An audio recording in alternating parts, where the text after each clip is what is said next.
Sunscreen অনেকের মধ্যে প্রশ্ন থাকে যে সানস্ক্রিন আসলে কি বা আসলে কি সানস্ক্রিন ব্যবহার করতে হয়। আবার অনেকেই প্রশ্ন করে থাকেন যে সানস্ক্রিন কি আসলে সূর্যালোকে যাওয়ার আগে ব্যবহার করতে হয় নাকি সূর্যালোকে যাওয়ার পরে ব্যবহার করতে হয়।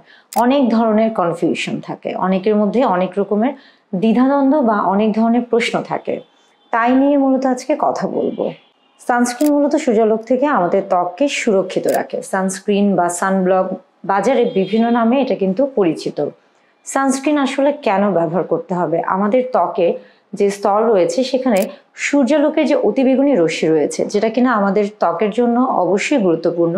যেমন হচ্ছে যে সূর্যালোকের রশ্মি থেকেই কিন্তু আমাদের ত্বকে ভিটামিন ডি তৈরি হচ্ছে, কিন্তু অতিবেগুনি রশ্মি ইউভিএ বা ইউভিবি এটা কিন্তু আমাদের ত্বকের জন্য ক্ষতিকর। ইউভিএ একদিকে যেমন আমাদের ত্বকের এইজিং করছে, অর্থাৎ আমাদের ত্বকে কিন্তু হচ্ছে কালচে দাগ পড়ছে বা ছোপ ছোপ হচ্ছে, কিংবা একটা হচ্ছে যে বয়সের বৃদ্ধি বা এই যে বিষয়টা এটা তৈরি করছে। আবার ইউভিবি এটা কিন্তু আমাদের ত্বকে অন্যরকম একটা সমস্যা তৈরি করে থাকে, যেমন হচ্ছে আমাদের ত্বকে বিভিন্ন ধরনের জ্বালা পোড়া বা হচ্ছে পরবর্তীতে বিভিন্ন ধরনের ক্যান্সার থেকে শুরু করে সবকিছুই কিন্তু এই যে অতিবেগুনি রশ্মির যে ক্ষতিকর প্রভাব রয়েছে সেটা থেকে হতে পারে। তাহলে সানস্ক্রিন ব্যবহারের ক্ষেত্রে নিয়মগুলো কি হতে পারে, বা আসলে কোন সানস্ক্রিনটা আমি ব্যবহার করব বা আমার ত্বকের জন্য উপযোগী, এই প্রত্যেকটা বিষয় কিন্তু মাথায় রেখে সানস্ক্রিন নির্বাচন করা উচিত। কারো ত্বক যদি মসৃণ হয়ে কারো ত্বক যদি তৈলাক্ত হয়ে থাকে কিংবা শুষ্ক হয়ে থাকে, কিংবা আমরা বলে থাকি অতি সংবেদনশীল অর্থাৎ সেন্সিটিভ হয়ে থাকে, সেই ক্ষেত্রে কিন্তু সানস্ক্রিন ব্যবহারের পূর্বে আগে জেনে নিতে হবে যে আপনার ত্বকের ধরনটা কি রকম, এবং সেই ধরন বুঝেই কিন্তু আপনার ত্বকের জন্য সানস্ক্রিন ব্যবহার করা উচিত। তা না হলে কিন্তু হিতে বিপরীত হতে পারে। আবার সানস্ক্রিন কেনার ক্ষেত্রে কিন্তু অবশ্যই উৎপাদনের তারিখ এবং মেয়াদ উত্তীর্ণের তারিখ দেখে নিতে হবে, এবং আপনি কোন প্রসাধনী বা কোন ব্র্যান্ডের প্রসাধনীটি ব্যবহার করছেন সেটিও কিন্তু অনেক গুরুত্বপূর্ণ। বাজারে অনেক ধরনের সানস্ক্রিন পাওয়া যায়, সেখান থেকে একটি ভালো প্রসাধনী আপনার ত্বকের জন্য নির্বাচন করুন এবং আপনার ত্বকের যত্ন নিন। সানস্ক্রিন ব্যবহারের ক্ষেত্রে বেশ কিছু নিয়ম রয়েছে। নিয়ম বলতে আমরা বলে থাকি যে সূর্যালোকে যাওয়ার অবশ্যই অন্তত 20 মিনিট আগে ত্বকে সানস্ক্রিন ব্যবহার করুন। অর্থাৎ সূর্যালোক কিংবা যারা অনেকক্ষণ ধরে চুলার কাজ করছেন সেই ক্ষেত্রেও কিন্তু অবশ্যই তাদেরকে সানস্ক্রিন ব্যবহার করতে হবে, এবং সেটা অবশ্যই অন্তত 20 মিনিট আগে ব্যবহার করা উচিত।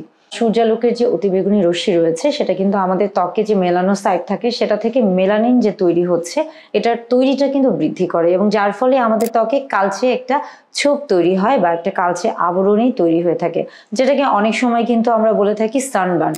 অর্থাৎ অর্থাৎ সানস্ক্রিন যদি কেউ ব্যবহার না করে থাকে বা সানব্লক ব্যবহার না করে থাকে, সেই ক্ষেত্রে কিন্তু যারা সরাসরি সূর্যালোকের কাছে আছেন বা চুলার কাজ করছেন তাদের ত্বকে কিন্তু সানবার্ন হয়ে থাকে বা একটা কালচে ভাব পড়ে থাকে। এজন্য অবশ্যই সানস্ক্রিন ব্যবহার করা উচিত। সানস্ক্রিন নির্বাচনের ক্ষেত্রে খুবই গুরুত্বপূর্ণ যে বিষয়টি সেটি হচ্ছে এসপিএফ, অর্থাৎ আপনি যে সানস্ক্রিনটি ব্যবহার করছেন সেটা এসপিএফ অর্থাৎ সান প্রোটেক্টিভ ফ্যাক্টর সেটা কত সেটা নির্বাচন করুন। অন্তত এসপিএফ 30 হওয়া সবচেয়ে ভালো, বা 30 বা এর ঊর্ধ্বে আপনি ব্যবহার করতে পারেন, এবং এই এসপিএফ দেখে আপনাকে বুঝতে হবে যে এই সানস্ক্রিনটি আপনার ত্বককে কতটুকু সময় বা কতক্ষণ আপনার ত্বককে এই অতিবেগুনি সূর্যালোক থেকে সুরক্ষিত রাখে। অর্থাৎ এসপিএফ যত বেশি হবে সানস্ক্রিনটি তত বেশি আপনার ভালো হবে ত্বকের জন্য।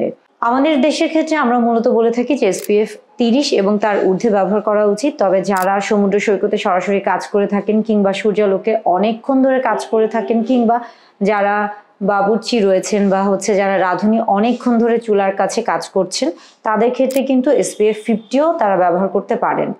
আবার এসপিএফ এর পাশাপাশি আরেকটি গুরুত্বপূর্ণ বিষয় হচ্ছে এসপিএফ 1+ ডাবল প্লাস বা 3+, অর্থাৎ সানস্ক্রিনের গায়ে কিন্তু প্লাস বা একটা হচ্ছে যোগ চিহ্ন দেয়া থাকে, এবং এটা কিন্তু যত বেশি হবে অর্থাৎ ডাবল বা ট্রিপল যত বেশি হবে সেটা আপনার ত্বককে তত বেশি সুরক্ষিত রাখবে। অর্থাৎ সানস্ক্রিন নির্বাচনের ক্ষেত্রে বা সানব্লক নির্বাচনের ক্ষেত্রে আপনি এসপিএফ এবং এই প্লাস এই দুটো বিষয় মাথায় রাখবেন।